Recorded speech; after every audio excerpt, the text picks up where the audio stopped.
În genunchi și zi și noapte, la Domnul din cer, să mă mai țină în viață, atât-ai cer.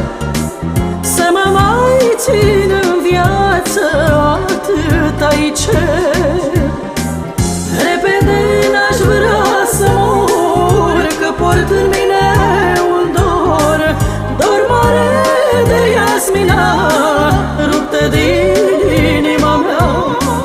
Doamne, cum să-ți mulțumesc, că pentru ea mai trăiesc. De multe aș fi murit, pentru cât am suferit.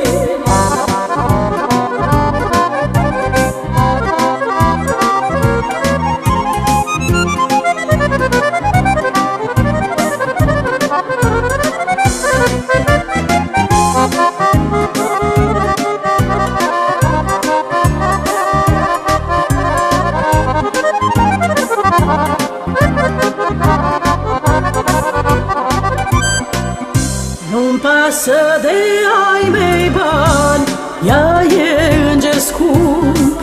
M-a întinerit cu mulți ani de când s-a născut. M-a întinerit cu mulți ani de când s-a născut. Dar mai ieri nu pot trăi dacă nu mi-o văd o zi. Ea simte sufletul meu, parcă știe că mi-e greu. M-așteaptă ziua împărat, mi-o strâng la piept cu mult drag și-mi șterge cu mânuța după obraz lacrimat.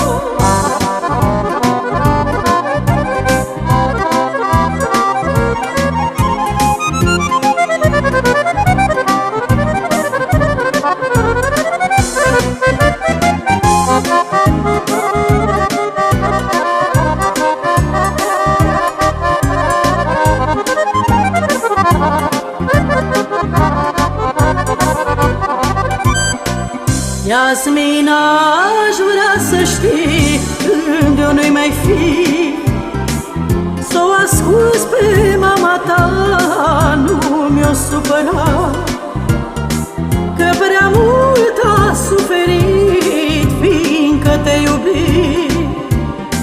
De când pe lumea ai venit, n-a pus să-mi liniștit și-a plâns cu lacrimi amare, rugându-se să crești mare. Uneori nici n-am mâncat, în suspine s-a culcat. De n-ai fi fost lângă ea, oare astăzi cum era? S-o iubești și să ai milă, o lasă în lume străină.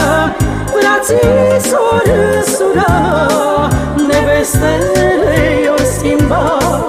Pentru voi eu voi ruga, la măicuța Precista, să vă apere de rele, să nu aveți grele.